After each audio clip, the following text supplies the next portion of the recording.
Hello everyone and welcome to the actual Stronghold video, where today we're going to be talking about, you'll never guess, Stronghold. Now when this build first started to become popular, I was not a believer, because it seemed like it would simply take way too long to kill things, or if you even killed them at all. And I would just rather use something offensively focused like Bolt Charge, something like that. I can now confirm after a week of playing with it that I am both wrong and dumb, and also stupid and also dumb. This is literally the dumbest thing that I have ever seen in this entire game. I think during the entire rest of the background gameplay, I don't stop guarding, but for a second or two at a time.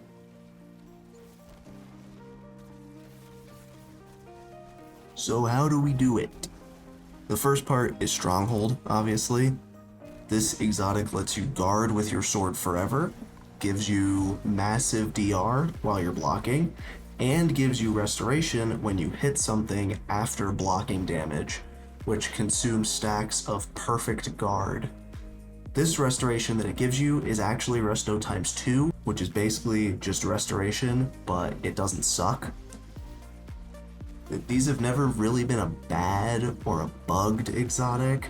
They just do one really specific thing really well, and now that specific thing happens to be really good, especially since now we have Abyssal Edge, the Strand Wave Frame Sword from this season. The role that you would want to look for on this sword is Flash Counter plus Redirection or Surrounded, either or. Flash Counter disorients enemies in front of you if you block and get hit, and then Redirection, obviously, we know is now very, very strong. Increased damage to big targets by consuming stacks you build hitting small targets.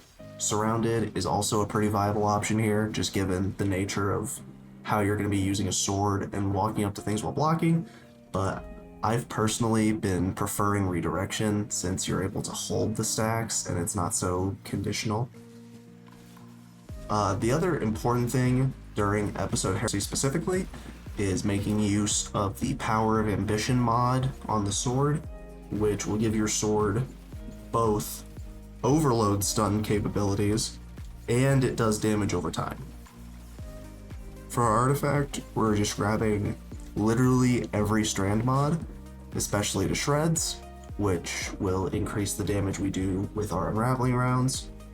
Which, speaking of that, this is sort of where we hit a split, because technically Stronghold is a neutral exotic and you can use it on any class.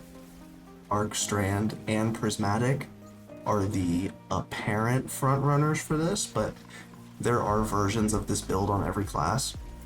In my experience over the last week, the Strand version is definitely the easiest to use, and then Arc is a close second, and then Prismatic I wouldn't really recommend if you're just getting into it or if you're afraid of being kind of in the fray a bit more. The Prismatic build requires you to be really, really hyper aggressive.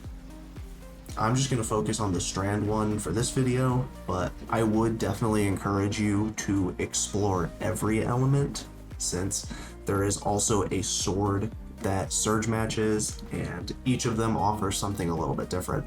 For our subclass, we have Shackle Grenade for champion stunning and killing in the case of unstops and barriers respectively. We're Dranger's Lash and the Banner of War aspect.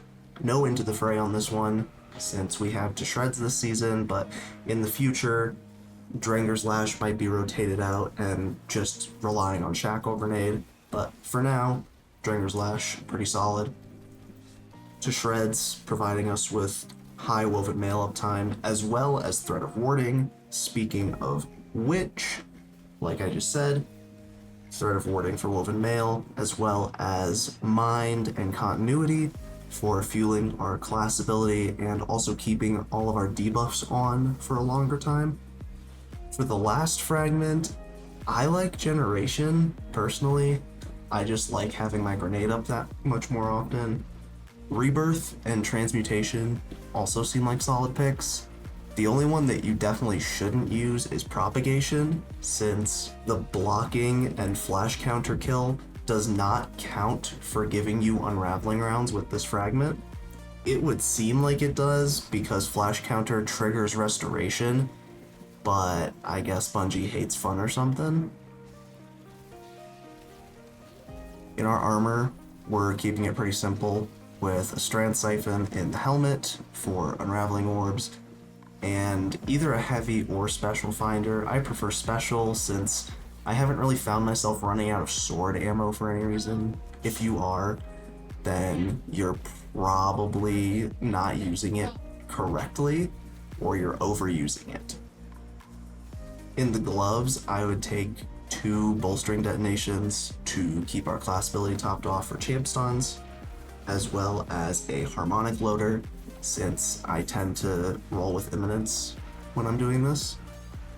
Resists activity specific, obviously, but classic Arc Solar Void can never go wrong. My boots have 1 recuperation, 1 better already, and an absolution.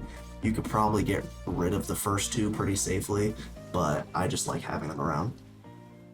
My class item has distribution, bomber to fuel our shackle for champ stuns, and a powerful attraction to pick up any stray orbs that are on the ground and keep our unraveling rounds going. As for actually using the build, there's not really much to say. You just sort of run at things while blocking. And that's really it. Obviously, there's a few like micro optimizations that you could make for floating your debuffs around, that sort of thing, but the build really is as simple as holding the block button and walking forward. It might take a little longer to kill things, but you are basically immortal while doing it. If you're struggling with solo content or you just really can't be bothered by brain-dead LFG teammates in high-end PvE, any variant of this build would be something I would recommend trying out. But that's all I have on Stronghold. Thanks for watching. Bye-bye.